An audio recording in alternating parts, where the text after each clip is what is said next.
If you are working with an idea like the law of attraction, you have probably started paying a lot more attention to what is going on in your inner world. You are examining your beliefs. You are more in tune with your feelings. You have become much more aware of the raging river of thoughts that is constantly running through your head. And this is certainly a good thing. But it can also be problematic because now that you have an understanding of how your inner world is creating your outer, it is all too easy to become fixated on your negative thoughts. Fixing them becomes your new mission, and they appear to be quite the formidable foe, and you often feel like you are fighting a losing battle. Today's post was based on some questions I received from a reader, and I thought there were lots of great nuggets in there to be analyzed. For the last year, have been battling to get my thoughts into alignment just by thinking, and to be honest, it was a real pain. But can you tell me how I would feel better by doing the same things each day, 99% of the time I am, and feel better about it? Is it just about trying to change perspective? But wouldn't that be battling thoughts again? Or is it a mixture of action, doing the same things each day, and finding ways of looking at it differently?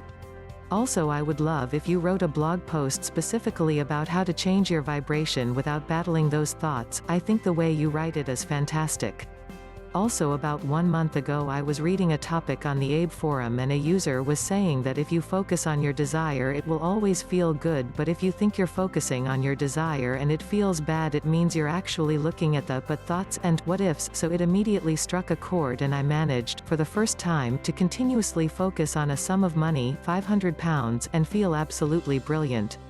I did it for I think 3 days, and one morning I was heading over to my granny and granda's house, and I brought my grandpa his paper with a scratch card for myself and made my way up, and guess what?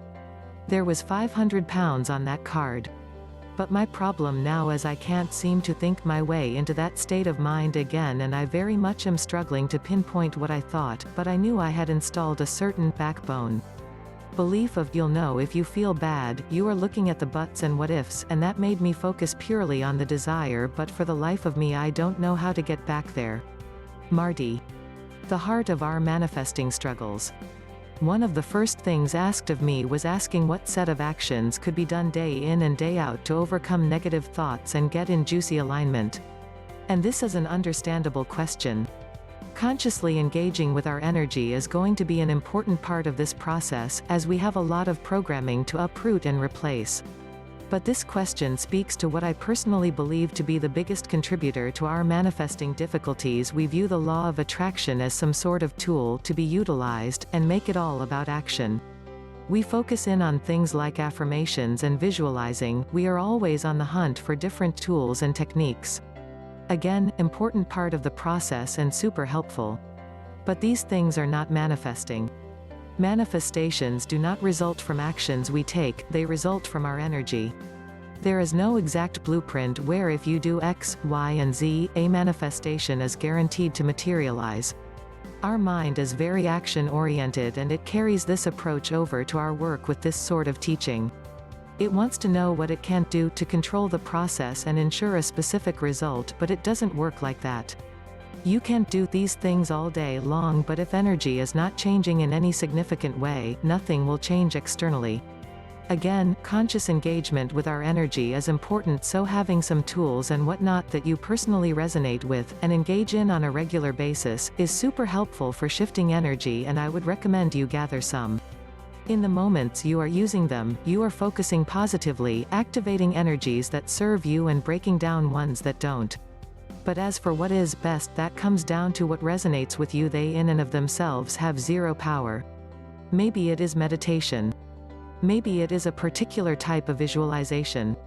Maybe it is scripting your desired outcome. Maybe it is making a vision board. Maybe it is affirmations. This idea of the law of attraction as a tool you can bust out to get stuff sounds super appealing, and this was a big draw for most people. But it is a really big misconception, and this leaves many who were excited by the promise of deliberate creation quite disillusioned. They are doing everything they are told and nothing changes. So then they worry they must be doing manifesting wrong. But you can't do it wrong, because it is not something that happens on the level of doing.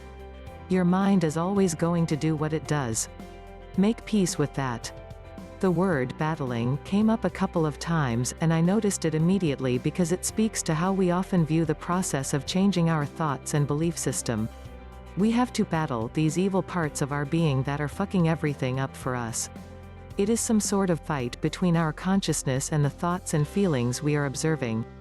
These things are something we must conquer and overcome. And inherent in this approach is a shitload of resistance. We are fighting against something. For anyone who has been at this conscious creation thing for a while, you have probably seen how that works oh so well. Heavy sarcasm alert in case you missed it. The story of how Marty managed to manifest the money and then wanting to know how to get back there again is a common thing we experience. We are vibing nice and high and we let in some sort of really cool manifestation. It was the state of mind, not anything specific that was done. Really remember this. But then we have a new manifestation in our sights and all the worry, doubt, fear and limiting beliefs rise to the surface. You would think all our previous manifesting wins would put all that to bed, but alas, that is usually not what happens. This is a whole new issue and nothing that happened before matters to your mind, which is conditioned to go right to the crap. Every day you are observing the results of the limited, fear-based thinking in which us humans are deeply entrenched, all around you, in a vast variety of ways. You will probably never completely extract yourself from all of that. This is just what your mind does and you want to make peace with it. It's never going to stop. It is also important to note lots of negative thoughts may pop up here and there, but that isn't necessarily indicative of your predominant energy on the matter. They are just habitual thoughts we may think in a given situation based on conditioning, etc. That is only something you can know for yourself though, and the assessment will take some honesty on your part. But giving some more deliberate thought to past manifestations can help build some momentum there. You can drastically alter how you respond to your mind chatter, how much you get sucked into it, and how much it influences your choices, behaviors and actions. But as for trying to eliminate all sorts of negativity altogether or even striving to reach a state of complete emotional neutrality when it strikes, I wouldn't make that the aim. Also, it is important to keep in mind that different desires will trigger different pieces of resistance. A particular belief or fear may not have been activated by previous desired manifestations because it wasn't relevant. But it is to this new desire, so it is coming to the surface. And you'll have to look at it and transform it. This is another thing you have to make peace with. You'll likely always be bumping up against some sort of limiting belief or fear. It's not as bad as it sounds though, trust me. The key is not looking to deal with it from a space of resisting it and seeing it as something you have to fight against. It all comes down to control. The reason we are so focused on doing everything right boils down to the need to control. If we can concoct the perfect mixture of techniques and tools, we'll always be able to get our desired result and we're golden. This is also the reason we are so fixated on trying to understand exactly how something like the law of attraction works. If we can understand it, then we know how to game the system. But it's not about what we are doing. It's about what we are being. We'll never, ever be able to understand exactly how it works. We'll never get that step-by-step breakdown our mind so desperately wants, nor that exact blueprint of actions that will guarantee a manifestation. In order to really become a true co-creator with the universe, in order to really allow your reality to change in any significant way, you are going to have to develop some more trust in the process, and understand you can't control said process. You are going to have to become more comfortable giving credence to the strong intuitive resonance you feel about the ideas of your inner world creating your outer world, the universe being a supportive force that is designed to work for you and support your highest good and happiness and all that wonderful jazz. That alone can begin collapsing the variety of problematic beliefs and thought patterns. You are going to want to engage with your energy on a consistent basis, while remembering it is the shifts from doing so that really create your reality, not the actual tools you are using to facilitate said shifts. You get to want whatever you want, but you want to be open to how it comes, and what it will ultimately look like.